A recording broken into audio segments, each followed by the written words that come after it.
welcome to the NewsX Sunday Guardian Roundtable. Today we are going to be focusing on someone very interesting. Shashi Tharoor has once again is getting the headlines. And of course, we don't know exactly where he's headed, what he's up to, but it is making news. Just a brief recap, Shashi Tharoor recently had a meeting with Rahul Gandhi where he reportedly asked him to define his role in the party. He didn't get an answer. Now, there is a whole backlog to this story. Shashi Tharoor, for a while, he was part of the G23 that raised a banner of revolt against Rahul Gandhi. He contested the elections against Mallikarjun Kharge, who was the establishment's choice, and notched up a surprising number of votes, 1,072, 11% of the votes he got. So he has some standing of his own because most of the party did not really vote for him. The party vote went to Kharge. After that, he's been looking to define his role, looking to play a larger role, but he says that in Parliament, he's not been given much chance to start a debate, though he is on the Standing Committee of External Affairs. He also wants to play a role in the Kerala elections, which is going to polls next year. And of course, he's hoping to be the chief minister.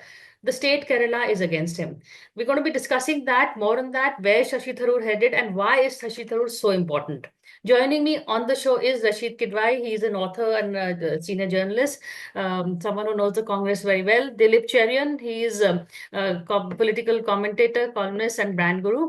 And ANAND KOCHUKUDY, he is a senior journalist and columnist based in Kerala. Anand, you're the man on the ground. So tell us what exactly is happening with Tharoor. In fact, I read your piece recently in the print, which was pretty good. Yeah, Priya. So in Kerala, there is a huge leadership vacuum which is being, addressed by Shashi Tharoor in this way. But then the question is whether the timing was right because the left government was under the pump. They were facing problems from multiple fronts, and Shashi Tharoor's column seemed to give them a lease of life in the current circumstances because they were conducting an investor You're Kerala talking about summit. a column he wrote in praise of the left's Yeah, economic policies. Yeah. yes. So he did praise Modi's foreign policy. That's another thing. But in Kerala, coming to Kerala, the left seemed to just use it for their propaganda purposes. The column and whatever that followed. Now the left is trying to, play up the issues in Congress to seek a third term. So Shashi Tharoor, although he was right to raise these issues because there is a leadership vacuum, because there's nobody knows who is going to be the chief minister if Congress comes to power. While in the case of the left, there is always stability. They know that Pinarayi Vijayan is coming, is waiting and willing to come for is willing for a third term. I mean, many people may not agree with that, but Pinarayi Vijayan is definitely willing to, serve as CM if he gets a third. Yeah, and there is KK Shailaja probably as an alternative. While in I'm going to come to you on Kerala in a bit. I just want to get the larger picture of what is happening in the Congress, and then I'll come to you. Rashid, why would Shashi Tharoor do something like this? You know, he's a fourth-term MP. He's a member of the standing committee. He does get a role when he hears people listen. Maybe not in the Congress, but outside the Congress for sure. Yeah. So, Priya, I'll start where, Anand has ended, the fact that, why Shashi Tharoor is in news. The real reason is not so much at the doorstep of Shashi Tharoor, but, someone who's close to Rahul Gandhi and part of Kerala, and that person is KC Venugopal.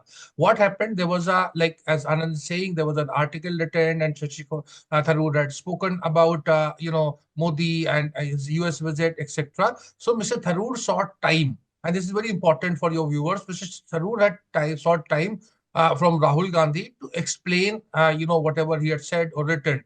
Now, a meeting takes place between two persons, that being Shashi Tharoor and Rahul Gandhi, and the meeting ends. Now, Shashi Tharoor has not spoken to media, and he assumes that Rahul Gandhi has not spoken to media. But again, in that Kerala, fertile land of Kerala, a lot of things come on social media, newspaper, all kind of platforms are used to attack Shashi Tharoor as if Shashi Tharoor was sort of, criticized and his conduct was questioned and Shashi Tharoor sought a role for himself. All the same, whether it was a reality or not, that's a different thing. But the fact of the matter, these were the inspired leaks. Now Mr. Tharoor has a reason to be upset that he is looking for an answer that has not been given till today. That, why the conversation between two individuals has, found place on the public platform. So this is point number one. Point number two is, of course, very simple. Priya, we know that Shashi Tharoor had contested against Mallikarjun Okay. Kharge, who was the official nominee. Now, if you look at the Congress, the history of people who contest, and that's what I want to draw Mr. Dilip Cherian's attention also, because he has seen it all, is very poor. Jitendra Prasad contested against Sonia. He could never, recover.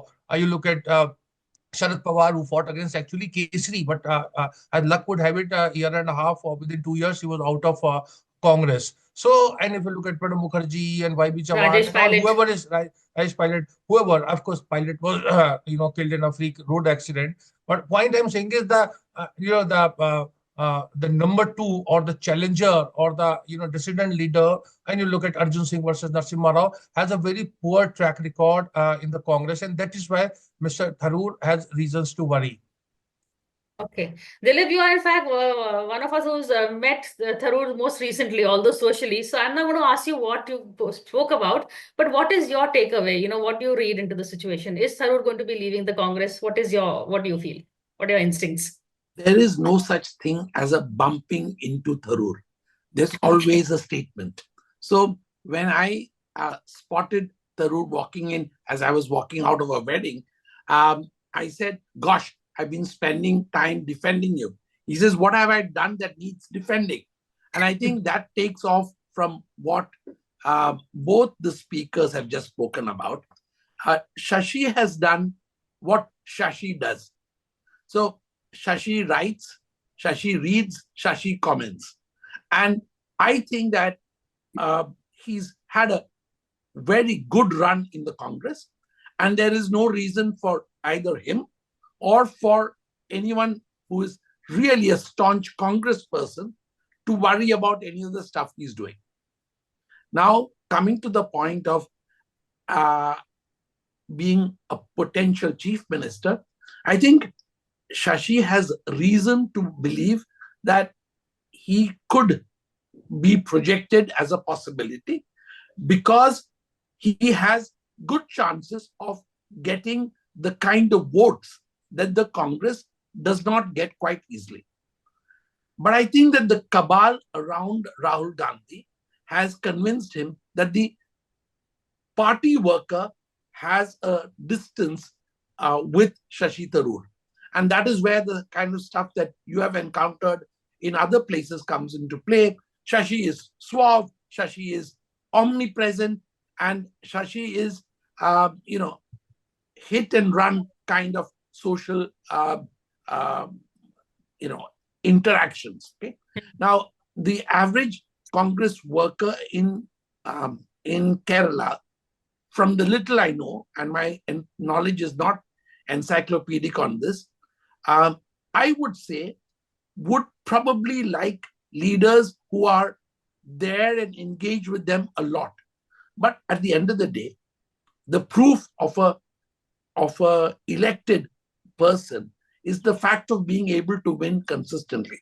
And defeating Rajiv Chandrasekhar was a mammoth task and something only Tharoor could have actually done, because Shashi was able to pull in votes which otherwise would have gone to the BJP. And, there's the whole Nair thesis, and we will get into that at the next stage. But I think that Shashi has no reason to worry from Rahul. He has reason to worry about Rahul's handlers. If the handlers get the upper hand, then Shashi would get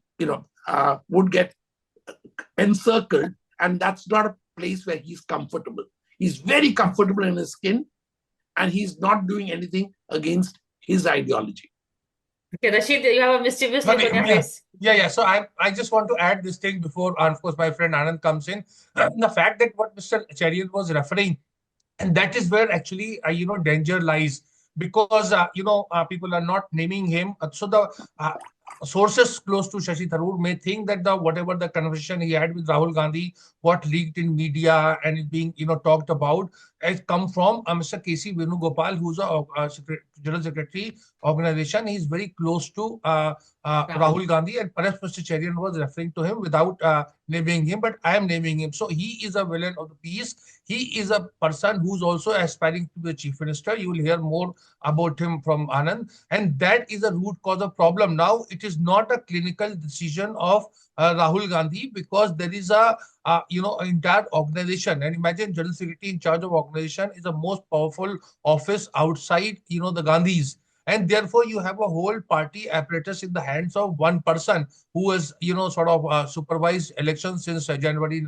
19. And I think there is a staggering figure of 47 assembly elections that the party has lost since then, and not to talk of two Lok Sabha elections. So this is a sort of, that is where palace intrigue comes in. That is where a lot of things come in. And then that is where I think Mr. Tharoor or anybody who is his well-wisher would have reasons to worry, because actually Tharoor does not have a viable alternative. He may talk about that he is looking at alternative, but there is no alternative as exists in the National Congress. Okay. And now specifically Kerala, sorry I interrupted you then. Is Tharoor the tallest Congress leader in Kerala? Let's talk about him. The factions in the party, as we pointed out, K.C. Venugopal is, has got a vested interest there. So he's not really an impartial Congress General Secretary organization. So what all is Tharoor up against in Kerala? And you and I were there for that election that Dilip referred to, when he took on Rajiv Chandrasekhar, or either the other way around. Yes, and that was a very fiercely, closely contested election. And, Rajiv Chandrasekhar was taking a lead of 25,000 votes at one point, and then Shashi Tharoor came back and won by around 16,000 votes. So that's history, but Tharoor probably doesn't want to contest from Thiruvananthapuram again to the Lok Sabha. He reckons that, it will be too risky to do that. So he has shifted his focus to Kerala, because in the Lok Sabha, he was not given a nominal LOP position last time. Adhir Ranjan Chaudhary, who was the Bengal PCC chief and, the LOP, he was preferred instead. So Tharoor doesn't know where his role is. So if he says, Rahul Gandhi is the leader of opposition in the Lok Sabha now, and so he feels that, okay, his role is probably in Kerala, where he can play a role, because in Kerala, he is currently the most, popular leader from Congress. He may not be organizationally as powerful as K.C. Venugopal, but, he has mass appeal, which none of the other Congress leaders possess. The V.D. Sadishans, the Ramesh Chennithalas, the K.C. Venugopals, who are the, other alternatives. None of them have a pan-Kerala appeal. While Shashi Tharoor, he might, land anywhere in Kerala, and a crowd suddenly springs up from nowhere. And these are not Congress people; these are people from every section. And there's a, sense that if Tharoor is projected as a chief ministerial candidate, the Congress can, win decisively. While the Congress might still win, or the UDF might still win, because of the two-term anti-incumbency, if somebody, or if it goes by a collective leadership as always, but it's not guaranteed. There's no certainty, because the Congress camp is divided. People feel that the congressmen are fighting among themselves than fighting the LDF, and there's BJP as the third alternative, so the anti-incumbency votes are splitting. So this is the situation in Kerala, and Tharoor knows that. Tharoor is, a lot of people feel that Tharoor doesn't understand politics like the other Congress politicians, but he's a very shrewd and ambitious politician. He understands that what he commands, the popularity that he commands, and he just doesn't want to, just wait and let things happen by, naturally. He wants to take the initiative, and it's up to the Congress to decide whether to use him or Okay, we are going to take a break and come back, and then I'm going to go to Dilip. You mentioned, you dropped a hint about the Nair vote, Dilip. I'm going to come and ask you what you meant by that after a quick break.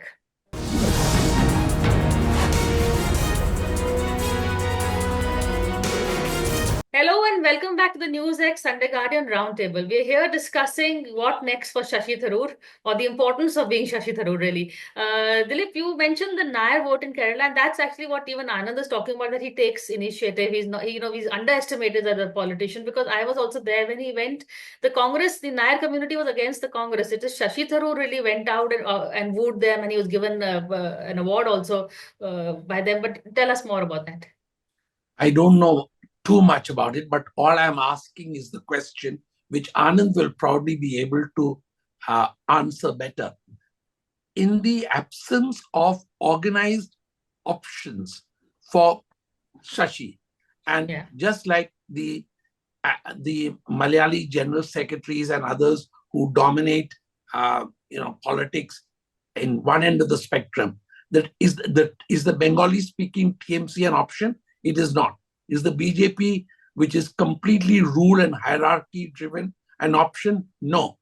What if Shashi Tharoor were to create an Nair party and become a kingmaker?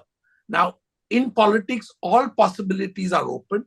And certainly in the Congress, all those who've left have come back to even greater positions. So I think that, the option for Shashi Tharoor, who has another 10 good years of politics in him, is possibly to consider whether he wants to lead a small party. Funding may be a problem, but I think Shashi has never worked with practical issues of that kind bothering him. Rashid, what next for him? Where do you see his best bet lies? So I am waiting for this coming Friday. There is a meeting of Kerala MPs, and you remember Kerala MPs, of course, has K.C. Venugopal as an MP, Shashi Tharoor as an MP, and of course Priyanka Gandhi as MP. And of course, Priya, I mean, to my personal understanding, Mr. Mallikarjun Kharge, who's an elected Congress president and who fought against and won against Tharoor, is very keen that Tharoor stays. So there are all kind of sort of efforts are going on. Mr. Tharoor is open to reason, but I agree with Mr. Cherian that I don't see Tharoor, first of all, leaving Congress in immediate sense, or going to the BJP. If at all, that he, float his own political party. And Priya, as you know, it may be, Kerala party, but it may be a national party as well.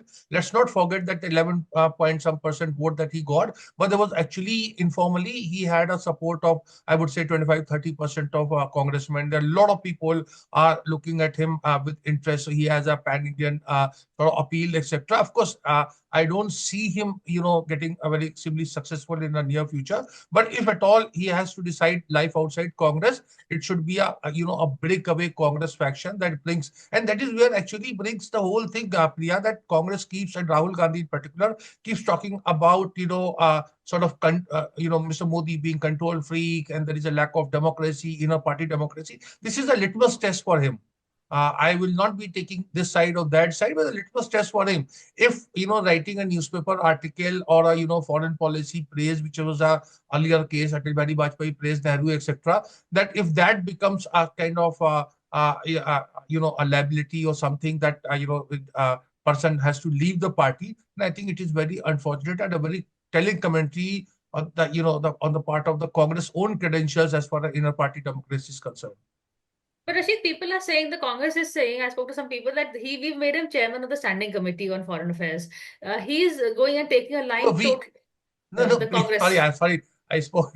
See, this is parliamentary standing committee, as we understand, it depends on the the kind of parliamentary strength, and it is done by the speaker, and also party doesn't nominate. It is just that the party may have an option of that thing, and there is a parliamentary wing of the party is very different, and that is where Sonia Gandhi, technically speaking, is the chairperson of that. So this is not a thing. You see, in politics, basically he was a principal, dissident leader against Mallikarjun Kharge. So he should have been given some. Even the Congress, for Department of Foreign Affairs is headed by Anand Sharma. It doesn't have, Shashi Tharoor. So you can marshal any kind of argument. I think if you're talking about party, then his status should have been a general secretary or some, some post which is where he is part of, party, because he fought against, he fought party elections. He did not fight the CPP election. Okay. So, Anand, who is more popular on ground in Kerala? K.C. Venugopal, Shashi Tharoor, Chenithala, Satisan? Well, among Congress workers, all of them are, they all have their value. But among the general public, there is no question about it. It's Shashi Tharoor and K.C. Venugopal probably is the fourth in that list. Even Chennithala and Sadishan may command more popularity among the general public. K.C. Venugopal, as he's seen probably elsewhere in the country, he's also seen as a villain in the piece, even in Kerala, because the role that he plays, there is a conflict of interest in many ways. He wants to be Kerala CM. He wants to be he wants to be the power center in Delhi. He wants to be the general secretary organization. So there is a conflict there, and he's also growing his faction in Kerala because the traditional A and I groups, which are not very active now. So he is getting all those people to join his faction, although he doesn't call it a faction. But it's very clear that people getting promoted in the Congress hierarchy in Kerala, in the PCC in Kerala, they are close to K.C. Venugopal. So Venugopal is trying to just get, biting for his time and become CM at the right opportune moment. But Shashi Tharoor's popularity and his, appeal among the people who are not really Congress voters, that is what the Congress has to, claim to win the election hands down. Otherwise, it becomes a very tough election because there are many challenges. And if you go back to Sadishan and Chennithala, they are seen as options, but they, Congress people like them. But then outside the Congress, they don't have the pan Kerala appeal like Uman Chandi or K. Karunakaran or even A.K. Antony commanded at one point. That is the question. If one of them becomes CM for one term, then it might change. But none of these people have been CMs earlier. So there is no pan Kerala appeal for any of them except Tharoor. Tharoor doesn't need the Congress as much as the Congress needs Tharoor. Dilip? I think Anand's point is extremely valid. Elections are fought to get the general public to vote for you. This is not a factional rat fight. You can't even be marginally bothered by who is more popular among the Congress worker. The Congress worker will rally around any leader who she or he thinks is going to help win the state. And I think that process will happen very quickly. And Rahul Gandhi's real key issue ought to be, is he fighting to get the state? And that is what will decide Kharge and Rahul's approach to the so-called what to do with Shashi Tharoor at the moment. Really, what to do with Shashi Tharoor? But so who will take the call? Will Shashi take the call or will the Congress take the call, Rashid? So yeah, actually, I think Priya, in our discussion, we are doing a lot of, we are speaking from a perspective of political correctness, what ought to be done, what should be done, what is the ground situation as Anand is, projecting. But the political party is, works on a very different, kind of method and mechanism. And that is where a lot of, palace intrigue comes in. And there is, see, Rahul Gandhi they like to hear what they want to hear. So yeah, you were there in that program. I mean, so there is a discourse, there is a thing. Oh, so and so is a snake. So and so is a this thing. Somebody who's looking, at life outside Congress cannot be a true congressman. So let us, go for the kill. So anybody who's a little, and I've seen a case of Pranab Mukherjee, Arjun Singh, several people, whoever left the Congress or had differences with the leadership was virtually, driven out because of the element of intolerance in the organization. And they say that Kesri ji used to famously say, "Inke hirday mein kamal ka phool khil gaya." Now, how do you define this? Okay, so this is a real problem. So they'll pitch it, and the trolls, the Andha Bhakti is not a sole domain of the Sanghis or Modi Bhakts. There are Bhakts and equally intolerant Bhakts. Priya, whether you have confronted them or not, there are equally intolerant Bhakts in the Congress also. So they go on, if you speak against Rahul or you say something, they get after you. So I think in that kind of culture of psychopathy, I would have had greater faith if Sonia Gandhi was politically active and around. She would have seen that value of Shashi Tharoor and retained him and fought for him. I expect that from Priyanka Gandhi, but let's see what happens. So then perhaps the question is not a problem called Shashi Tharoor, but a problem called K.C. Venugopal. Anand, would you agree with that? I would say yes, because the Mr. Kidwai spoke about how the conversation came out in the media. I mean, it was a one-on-one conversation. Tharoor wanted his conversation with Rahul Gandhi to be limited to just the two of them, and he did not want. He did not speak to the media. A lot of people tried to speak to him off the record, including myself.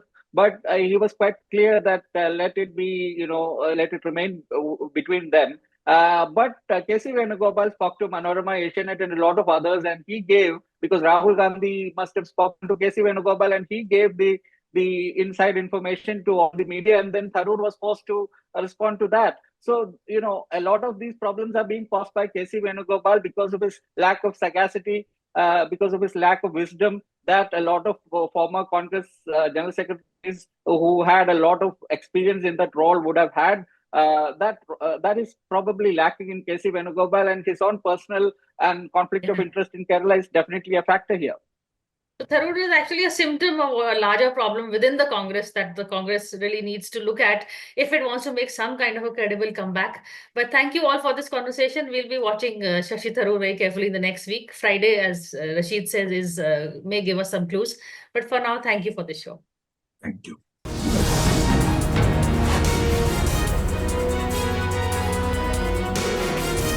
For more such videos, subscribe to the NewsX YouTube channel, hit the bell icon.